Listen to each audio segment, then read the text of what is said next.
Fellow Kittitians and Nevisians, and those of you who choose St. Kitts and Nevis as your home, good evening. I speak to you tonight not only in my capacity as Prime Minister and Minister responsible for national security, but as a proud Kittitian Nevisian, born and raised in Upper Monkey Hill, St. Peter's, and a man who has dedicated his life to saving and preserving life. Every life is precious. We therefore cannot tolerate the willful violence that has resulted in the unacceptable number of homicides over the last 2 decades in our federation, and particularly the loss of life over the past few days and months. Thus far, in 2024, we have lost 19 souls who are our friends, family members, and neighbors to violence. In the past 5 days alone, we lost 3 of our citizens to gun violence. On behalf of the government, the people of this federation, and my family, I express our deepest condolences to the loved ones of the victims as you grieve. Rest assured that this administration will do everything it can to bring justice for your families. We have lost our way as a society. Every homicide is one too many. Remember, every life is precious. We cannot become numb to any violent crime. The National Security Council, which I lead, has not become numb. We meet weekly to ensure that strong policies are created to sustain a safe St. Kitts and Nevis.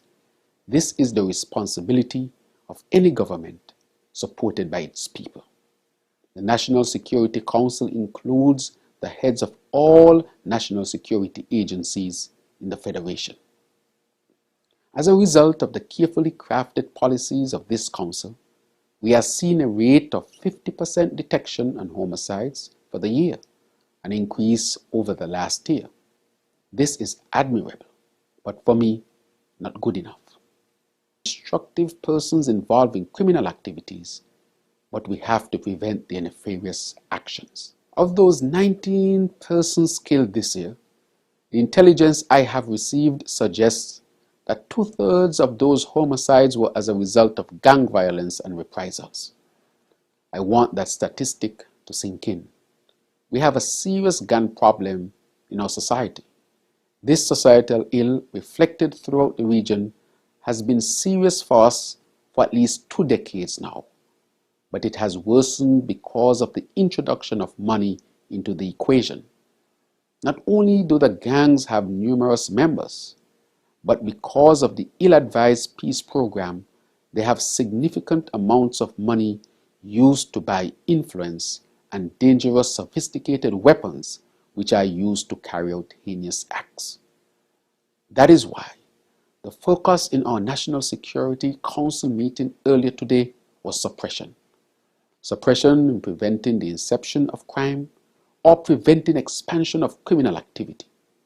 Let it be known, the National Security Council has agreed to a drastic change in suppression activities.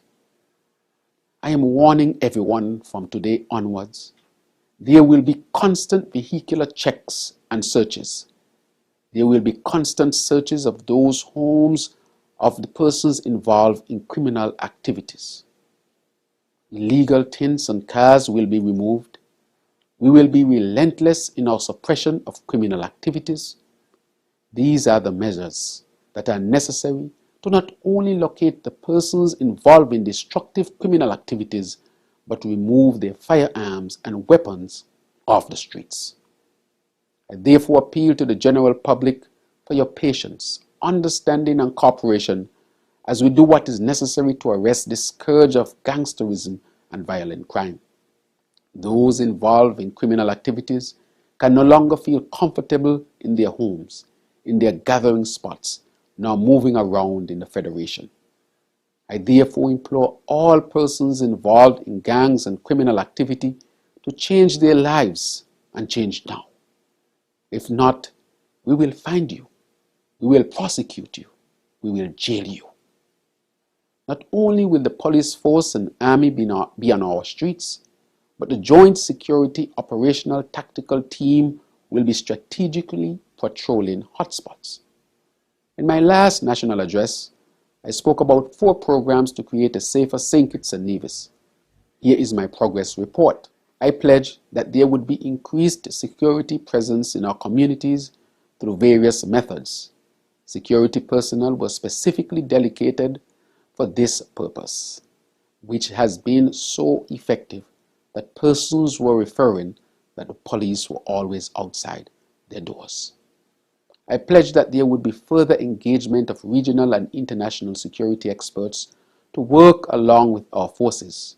I am pleased to report that the regional security system came to St. Kitts and Nevis on numerous occasions, conducted interviews and analyses, and recently submitted a report to the ministry.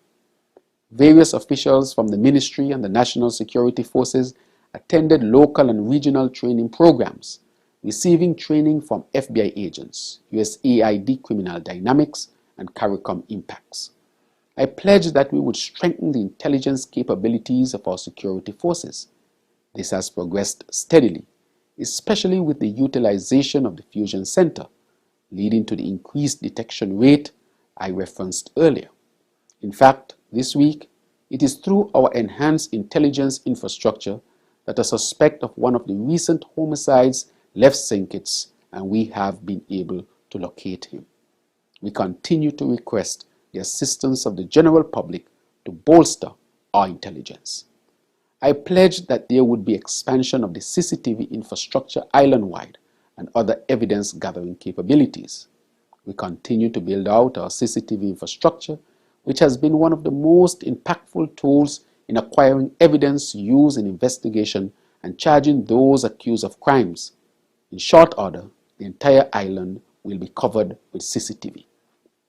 There has been progress. However, we will not rest on our laurels. There is more we intend to do to reduce the incidence of violent crimes and make people feel safer. When I took office, the annual budget for the Ministry of National Security was $65.6 million. We increased the national security budget to $74.6 million in 2023 and $79.3 million in 2024. This additional budgetary allocation has allowed us to 1.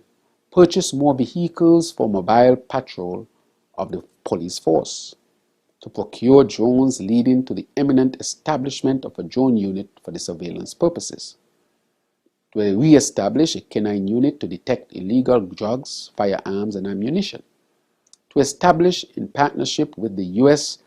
RMAC a coastal radar system to detect any unlawful coastal entry into our territorial waters and smuggling of humans, drugs, and firearms, and to facilitate the recruitment, training, and passing out of 26 new police officers. We also took firm parliamentary action by implementing the Firearm Amendment Act in 2024, in which penalties were increased significantly such that persons in possession of illegal firearms and ammunition can serve up to 40 years in prison and be fined up to $500,000. We also have embarked on a comprehensive criminal justice reform exercise, which has seen the Justice Interference Prevention Act passed in June 2024 and other legislation soon to come, such as legislation to allow gang-related trials to be conducted by a judge only in the High Court. I have constantly advocated for violence to be treated as a public health issue, a position formally adopted by CARICOM member states. I am also pleased that for the first time in June 2024, the United States Surgeon General listed gun violence as a public health emergency. We are not alone in this battle against violent crimes. The holistic approach to crime fighting led us to create the National Security Task Force for treating crime as a public health crisis, consisting of members from the various arms of civil society and whose chief consultant is Dr. Isabel Williams. An all-of-society approach is the only way we can see the end of this scourge of violent crime on our society. We have therefore implemented various social interventions to provide a positive impact on our people, especially our young men and most vulnerable. I love and care for all our people, including our young men. We have expanded our mental health treatment capacity and services. We have adopted the National Drug Abuse Policy 2023 to 2028. We have implemented the Neighborhood Intervention Team. We have reintroduced the Sea Cadets and expanded the Infantry Cadets. We have increased the number of Scout programs in our primary schools. We have introduced more sport competitions into primary and secondary schools. We have introduced the Magic programs into our primary schools and the TAPS program to be restarted in our high schools. These being, of course, police, drug, and antisocial intervention programs. When we took office, we engaged a consultant to review the peace program and collect data on its participants and all vulnerable persons associated with gang activities. On analysis of that data and advice, we established the Elevate program, which seeks to positively engage marginalized and at-risk youth and adults, equipping them with technical skills to realize their full potentials as citizens and partners in nation building. All of these measures were well thought out and implemented by this administration in good faith, so as to bring a positive change to our society. However, government cannot do it alone. Fighting crime is not a matter of partisan politics. Let's take the politics out of this issue. Rather, it transcends political boundaries. It takes all of us. This is everybody's business. It is a whole of society approach. It takes the parents, the family members, the teachers, the church leaders, the neighbors, the partners, the community, civil society organizations. All of us must play our part. This is why I have directed that the Ministry of National Security to begin preparations to host a national consultation on crime and violence, among other crime-fighting initiatives. The National Consultation on Crime will invite all political organizations, all civil society organizations, and anyone who cares about this federation to come to the table to provide their ideas and plans for us to end this decades-long scourge of violent crime. This is my pledge. And in conclusion, I say we can do this. We will do this. We all have a role to play. Let's change course and redirect all our efforts to creating the best St. Kitts and Nevis we can. May God bless all of you, and may God bless our Federation of St. Kitts and Nevis. Thank you.